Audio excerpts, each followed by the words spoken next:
लोकसभा चुनाव को लेकर एक्शन मोड में बीजेपी जल्द जारी कर सकती है बीजेपी प्रत्याशियों की सूची। ब्रिजभूषण शरण सिंह, संघमित्रा मौर्य का कट सकता है टिकट। यूपी में और भी कई सांसदों के टिकट कटने की चर्चाएं तेज। पहली सूची में देखने को मिल सकते हैं बड़े बदलाव।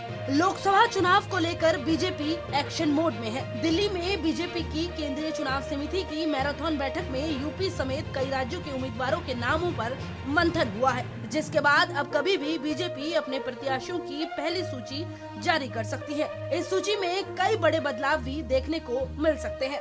कुछ बड़े नामों का पत्ता साफ हो सकता है, जिनमें कई दिग्गजों के नाम शामिल है। लोकसभा चुनाव को लेकर बीजेपी की रणनीति के मुताबिक पार्टी पहली लिस्ट में कमजोर सीटों पर अपने प्रत्याशियों के नामों का ऐलान कर सकती है। इसके साथ ही इस लिस्ट में वो नाम भी शामिल है जिनका नाम तय है।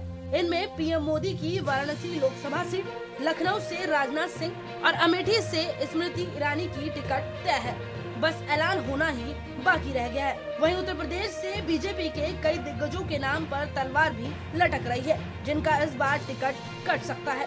सूत्रों के मुताबिक यूपी में जिन नेताओं के टिकट कटने की चर्चा है, उनमें कानपुर सीट से सत्यदेव पचौरी, प्रयागराज लोकसभा सीट से रीता बहुगुणा जोशी, गोंडा सीट से ब्रिजभूषण शरण सिंह और बदायूं सीट से स्वामी प्रसाद मौर्य की बेटी संघमित्रा मौर्य का नाम शामिल है। सूत्रों की माने तो ब्रिजभूषण शरण सिंह का टिकट इसलिए कट सकता है क्योंकि महिला पहलवानों के आरोपों से पार्टी की छवि को नुकसान हुआ है। वहीं स्वामी प्रसाद मौर्य के बीजेपी छोड़ने के बाद से ही उनकी बेटी संघमित्रा मौर्य का भी टिकट कटने के कयास शुरू हो गए हैं। लोकसभा चुनाव को लेकर बीजेपी की नजर सबसे ज्यादा उत्तर प्रदेश पर है। यहाँ से सबसे ज्यादा लोकसभा सीट आती है। ऐसे में पार्टी ने प्रदेश की सभी 80 सीटों को जीतने का लक्ष्य रखा है। यही वजह है कि बीजेपी फूंक फूंक कर कदम रख रही है। पार्टी उन्हीं उम्मीदवारों पर दांव लगाना चाहती है जो जीत को सुनिश्चित कर सके। बहरहाल अब देखना ये होगा कि बीजेपी किन सांसदों का टिकट काट कर किन उम्मीदवारों पर दांव लगाती है।